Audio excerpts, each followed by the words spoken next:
Саламатсыздар ма, құрметті әріптестер?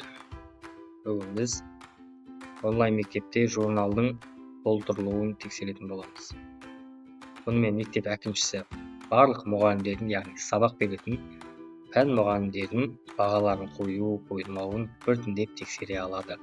Екінші жолы сынып жетекшілерінің логин паролімен тексеру, яғни сынып жетекшісі мәселен 9-шы немесе 10-шы сыныптың не болмаса 4-тің, 5-тің сынып жетекшісі болатын болса, өз сыныбына қандай мұғалімдер сабақ береді, солардың баға қойылмауын тексере алады. Алдымен онлайн мектеп қосымшасына кіреміз, онлайн мектеп сайтына кіреміз. Адрестер енгізу жолағына онлайн мектеп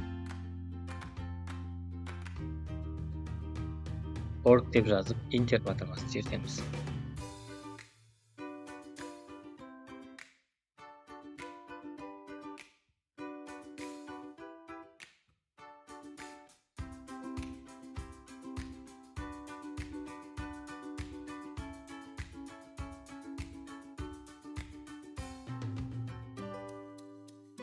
Анда терезе ашылады. Онлайн мектептің сайтына кіру терезесі. Логинге сынып жетекші өзінің логин жазады. Сөзге осы логиннің құпия сөзін жазып, кіру батырмасын чертеміз.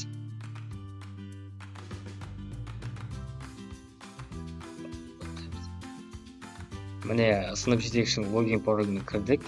Енді журналды тексеріп шығатын болсақ, болсын онлайн мектеп, яғни BL деген белгіні басамыз.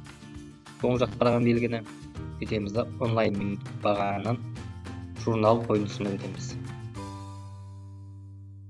Одан кейін мына жерде қай сыныптың жетекшісі, қай сыныпқа сынып жетекшілік қыласыз, соны таңдайсыз.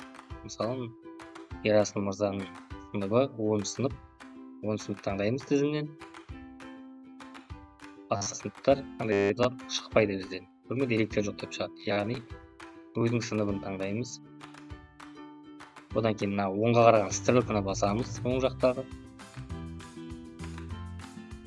Көріп отырсыздар, мына жерде 10-шы Б сыныпқа қандай мұғалімдер, қандай пәннен сабақ береді, осы жерде барлығы шығып тұрады.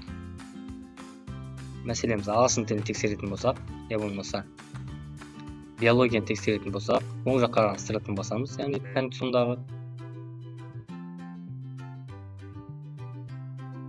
Міне осылай тексеріп шығамыз.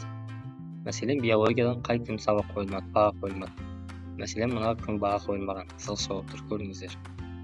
Яғни, сызғыша деген белгі мұғалім кестеге кіріп, сабақты өткізу батырмасын баспаған. Яғни, баға қойылмаған, сабақ өткізілмеген деген сөз.